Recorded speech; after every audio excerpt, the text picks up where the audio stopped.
Arrependei-vos, pois, e convertei-vos, para que sejam apagados os vossos pecados, e venham assim o tempo do refrigério pela presença do Senhor. Arrependei-vos, pois, e convertei-vos, para que sejam apagados os vossos pecados, e venham assim os tempos do refrigério pela presença do Senhor. Diga comigo: arrependei-vos. Arrependei-vos. Agora diga: convertei-vos. Convertei-vos. Arrependei-vos e convertei-vos. Que os irmãos possam gravar essas duas palavrinhas. Amém, meus irmãos? Queridos e amados irmãos, o livro de Atos Apóstolos é um dos livros que mais instiga quando a gente está lendo, mais nos apaixona e nos enche de fervor. É o livro de Atos Apóstolos.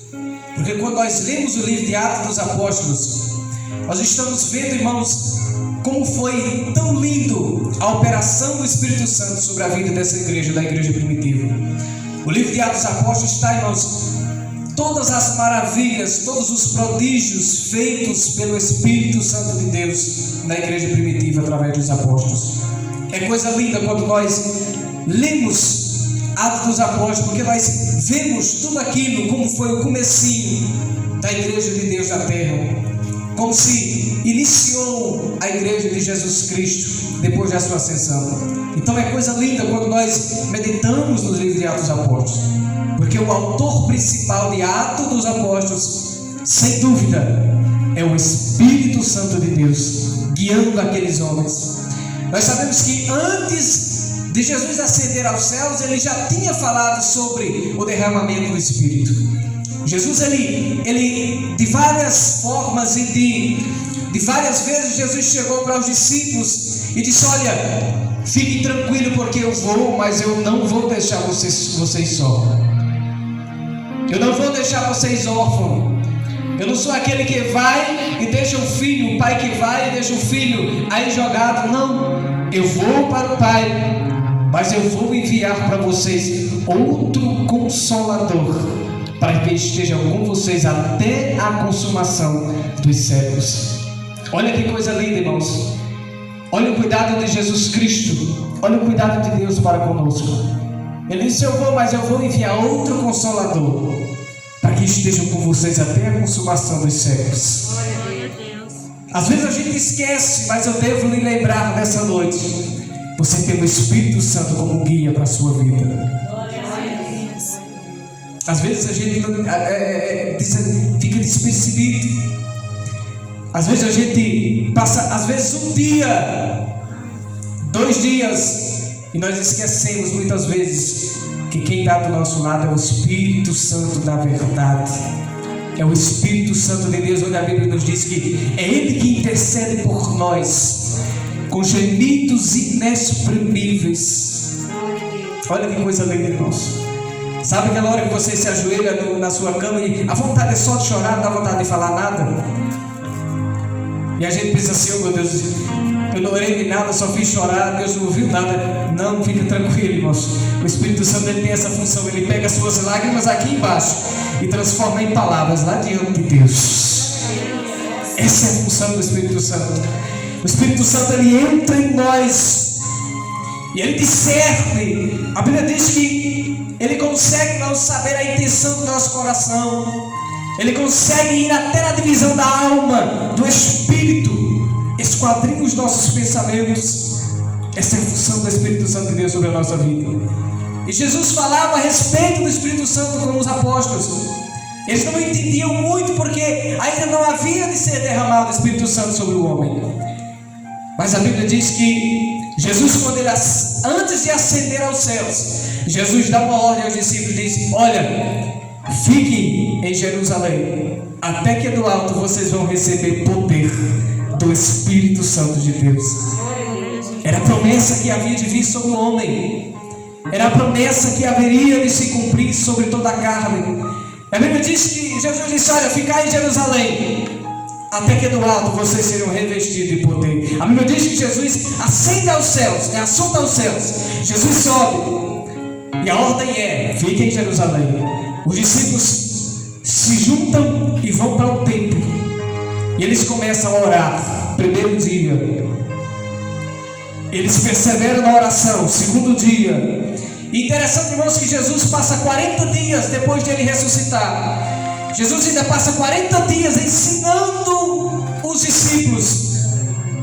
E a Bíblia diz que quando Jesus ascende aos céus, eram 40 dias, e eles começaram a orar. 41º dia, ou seja, primeiro dia orando, segundo dia orando no templo, terceiro dia orando, quarto dia orando, 5 dias orando, sexto dia orando. Irmãos, coisa linda que esses homens perseveraram na oração. Quase 120 pessoas orando e dizendo: Senhor, envia o teu Espírito Santo, envia o teu Espírito Santo. Imagina, irmãos, 120 pessoas juntas, mas era tanta gente assim, que coisa linda. Mas, irmãos, eram 500 pessoas que estavam ali diante de Jesus quando ele subiu, e que viram a ordem de Jesus dar para ir orar, para que recebesse o Espírito Santo. De 500 pessoas, foi saindo 1, 2, foi saindo 3, foi saindo 4, e de 500 pessoas só restaram 120 pessoas. Ainda está difícil ainda nos tempos de hoje, irmãos, orar? Ainda está difícil ainda a gente ver pessoas que perseveram na oração. Ainda é difícil os tempos de hoje, quando a gente olha para o ciclo de oração e a gente vê 2, 3, 4, 5 pessoas. Precisamos perseverar mais em oração.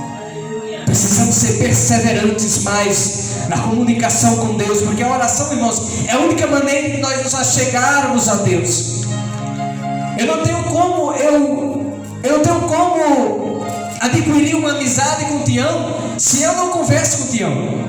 Não tem como, irmãos, eu aumentar, eu conseguir uma intimidade com o Tião, ser amigo de Tião, se eu não tiro uma conversa com ele. Mas se eu chego para Tião e eu converso com ele, eu digo: tudo bem, como é que vai você? E eu passo a ter um diálogo com essa pessoa, aí eu começo a ter intimidade com ela. Aí quanto mais eu vou perguntando, quanto mais a gente vai tendo uma comunicação, aí a nossa amizade vai aumentando. Assim é nós com Deus. Quanto mais você ora, mais você se aproxima de Deus.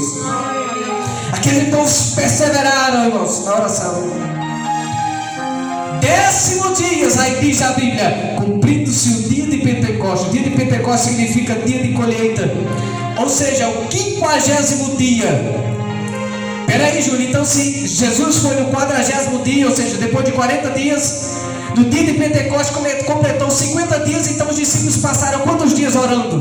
10 dias orando, de joelho, e dizendo assim: Senhor, envia o teu Espírito Santo, envia, Senhor, o teu Espírito Santo. Aí a Bíblia diz em Atos dos Apóstolos: e cumprindo-se o dia de Pentecostes, estavam todos reunidos em um mesmo lugar, e de repente veio um vento veemente e impetuoso, e encheu toda a casa daqueles que estavam sentados, e todos foram cheios do Espírito Santo de Deus.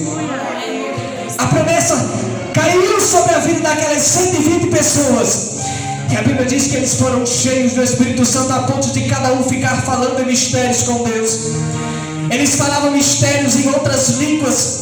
Irmão, foi um rebuliço tão grande que em volta do templo haviam pessoas de várias nações. Haviam judeus, haviam pessoas de outras nações, haviam gregos, romanos. Aqueles homens pararam para ver aquilo que estava acontecendo no templo. Eram 120 pessoas batizadas com o Espírito Santo, falando em mistério. Eram 120 pessoas que receberam a promessa de Deus na sua vida, falando em mistério com Deus. E aquelas pessoas pararam e disseram: mas o que é que está acontecendo nesse tempo? O que é que está havendo aqui? Que esses homens, a gente vê eles falando em mistérios com Deus. O que é que está acontecendo? E a Bíblia chega a dizer que alguns olham e dizem assim: esse povo, eles só podem estar bêbado. Aí a Bíblia nos diz que o apóstolo Pedro levanta, porque o apóstolo Pedro, Jesus colocou essa autoridade sobre o apóstolo Pedro. A Bíblia diz que o apóstolo Pedro se levanta em meio àquele fervor, e ele diz assim: varões galileus, não é isso que vocês estão pensando. Nós não estamos bêbados, sendo a terceira hora do dia, ou seja, 9 horas da manhã. Porque a Bíblia diz que o horário era dividido em partes. A terceira hora era exatamente 9 horas da manhã, porque o horário começava de 6. Então de 6 às 7, primeira hora. De 7 às 8, segunda hora. Então quando ele diz a terceira hora do dia, ele está dizendo, nós não estamos bêbados, sendo 9 horas da manhã. Mas esses que vocês estão vendo aí, falando em línguas estranhas, falando em mistérios com Deus, é o que o profeta Joel profetizou há 400 anos atrás, que dizia: eis que nos últimos dias derramarei, diz Deus, do meu Espírito sobre toda a carne. Vossos filhos e vossas filhas profetizarão, os vossos velhos sonharão sonhos, e os jovens terão visões. Aleluia. A Bíblia diz que aquele povo ficaram pasmos, irmãos. E aqueles homens olhavam e diziam assim: mas aquele não é pescador, aquele não é... Pessoas que não tinham nenhum estudo, mas receberam a promessa de Deus sobre a sua vida e foram batizados com o Espírito Santo e com fogo. Porque na obra de Deus, irmãos, com Deus é diferente. No mundo, irmãos, talvez você só tenha mais aplauso quando você tem dinheiro. No mundo é assim, você tem mais status quando você tem um carro bom, um carro importado.